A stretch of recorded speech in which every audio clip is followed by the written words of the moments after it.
Let me tap in. Today we got a super dope guest. Super good homie of mine. We've been painting for quite some years, probably since 2012. I think we've been painting, maybe 2011. But this dude has done a lot for me and really helped me to become the dude I am today. So I'm super grateful that he was down to do this.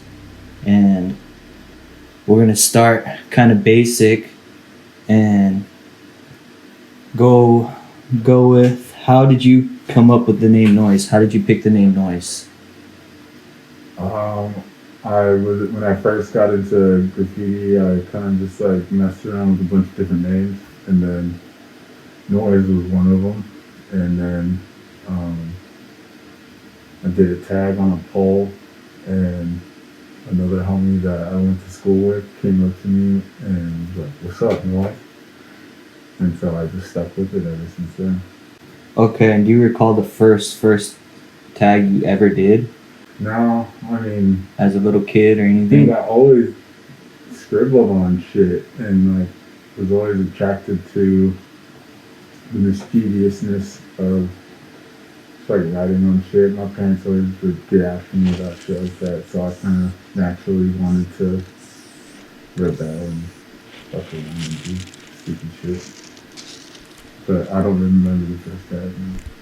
Like probably on a pole or something. I tagged on all my shit. I was just like kind of infatuated by it. So I don't know. As a young kid, I tagged on a lot of shit, but that's kind of all I really did as a young kid was catch tags, mark tags.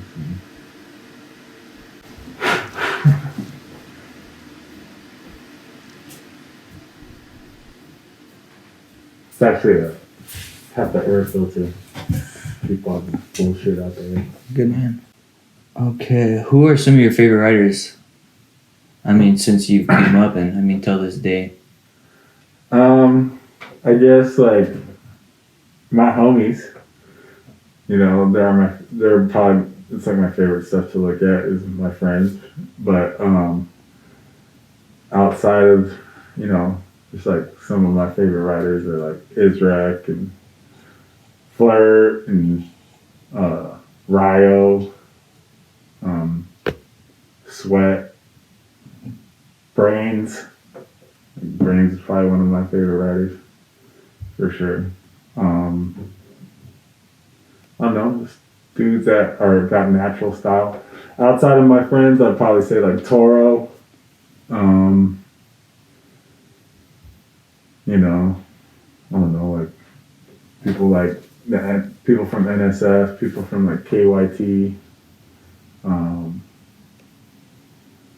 VCS, you know, those crews. Really like Rets, and I really like Bonus and Denim.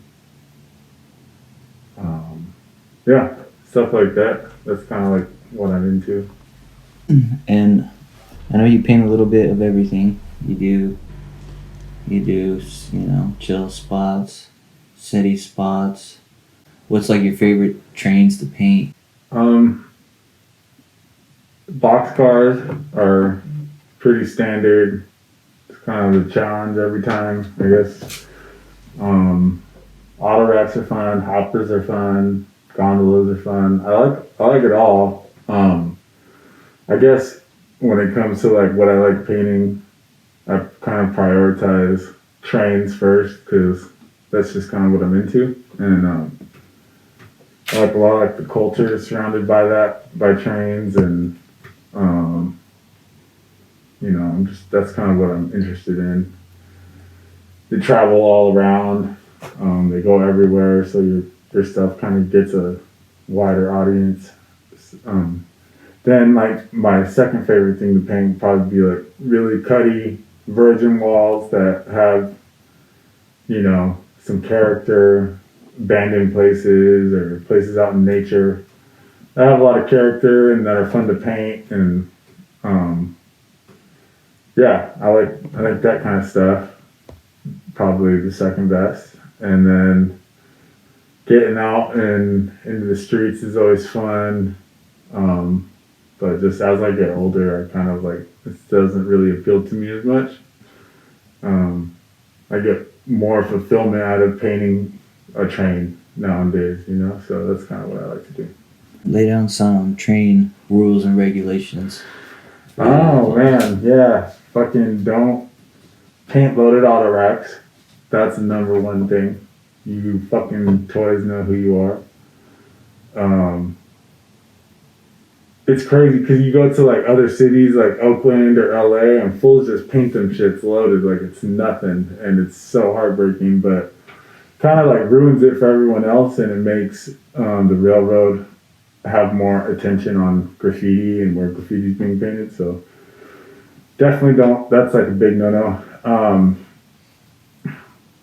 And then train do's and don'ts, like don't paint over any old shit, you know, like respect the history of trains, and I don't know, fucking stay the fuck out of my spots, that's for sure, you know. But other than that, just don't go, tread lightly, don't go into a spot that maybe someone else is already painting there. Don't come in uninvited, because you won't know what you're getting yourself into. You could fuck up something for someone else, and just kind of respect it. It's kind of like the gentleman's game of graffiti, you know what I mean? You kind of have to, like, there's rules to it, or else you have to deal with consequences, you know? Greatest thing learned from graffiti that you use in everyday life. Oh shit, that's a good one.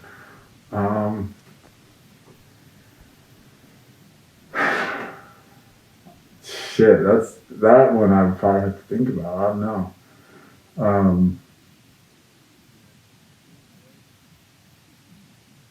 Yeah, I don't know. It's like, I don't know if I really get anything out of graffiti. It's more of a thing that I do to shut my brain off. You know what I mean? Like stop thinking about all kinds of shit in my life, and just turn my brain off for a second and focus, like be in the moment and enjoy that feeling of catching a tag, or enjoy the process of packing your bag and going and painting. And I kind of put my head into a different zone. So it's more like an escape for me. You know, I'm sure there are like tons of morals and shit, you know, like that apply to fucking real life, but I don't know. I kind of just use it as a way to shut my brain off for a little bit and go fucking paint and focus on that for a short amount of time, and then, you know, be done with it. So I can't paint like a canvas or a fucking hose scale or something. Like, can't sit down and spend fucking 3 hours just sitting there doing something. I have to like be out in the element, and like it's the process of packing the bag and checking the spot and walking into the spot, and you know, those butterflies that you get right before you like lay your first lines down, and then the process of it, you know. You don't think maybe even subconsciously you're using things like that? No. I kind of compartmentalize like shit in my life, you know. So graffiti is its own thing, and like my life outside of graffiti is its own thing, and I don't know, I kind of keep them all separate. And I mean, I don't really apply lessons that I learned doing graffiti. I just respect the people that came before you, I guess, you know what I mean? I don't know, not really shit. I kind of just think of it as like its own thing, you know. I try not to like take shit out of life. I've met some really good people at graffiti, so, you know, there's that. There's things that do count, you know, overlap, but I don't know. That's like a weird question. I'd have to think about that one. Where's the place you like to paint that you haven't painted? I would like to paint that I haven't painted. I don't know. I guess like Canada. I haven't been to Canada yet. It'd be fun to go paint up there, but I don't know. Some places like sick virgin malls. There's like cool places in South America. I'd probably want to go paint like Argentina or something. Argentina has a really sick scene. In Buenos Aires, that's good. They got a sick scene there. I don't know. I kind of just take it day by day. It's like something I can sneak away and go do wherever I'm at. So, but yeah, it's go paint somewhere that I haven't painted. Yeah, South America probably. This is a funny question. Will there be a new IG app for graffiti, or will IG kind of become like this Facebook of graffiti for many years? I don't know. I haven't thought about shit like that either. Like maybe if 12 ounce made an app or something, you know what I mean? But I don't think that I don't know. IG kind of says it does enough. You know, there's like a huge graffiti community on IG, and it's pretty much like there's fewer writers that don't have IGs than, you know what I mean, than there are that actually do have them. So yeah, I don't know. It was fucking 12 ounce and Flickr and, you know, and then now it's fucking IG, and it could be something else. I don't know. TikTok, maybe every fools will just be making TikTok videos and fucking making a fool of themselves and shit.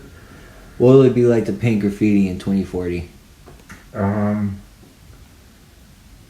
Will it be the same thing today? Shit, I'm gonna be old as fuck, so I don't know if I'm gonna be painting much graffiti then. I'm probably gonna be like sitting on a beach somewhere, fucking smoking big blunts.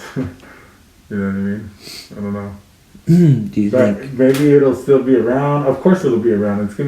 It's survived so many, like, the whole concept of like people writing on stuff has survived, you know, since pretty much the beginning of civilization, right? So yeah, I would imagine that it's gonna continue to exist forever.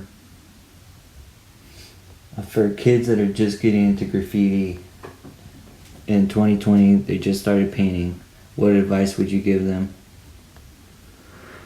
Don't do heroin, and don't hang out with people who do heroin if that's not what your thing is, because that shit's fucked up, and that shit takes out a lot of fools, and a lot of people in the graffiti community like tend to be dying because of heroin, and that shit's fucked up, and it kind of like aligns with like the whole outlaw culture, so you can't let that whole shit take over your life and prevent you from doing something fucking dope with your life, you know what I mean? That's what I would tell fucking kids getting into graffiti. Other than that, fucking stay out of the yard, you know what I mean? Stay out of my yard for sure.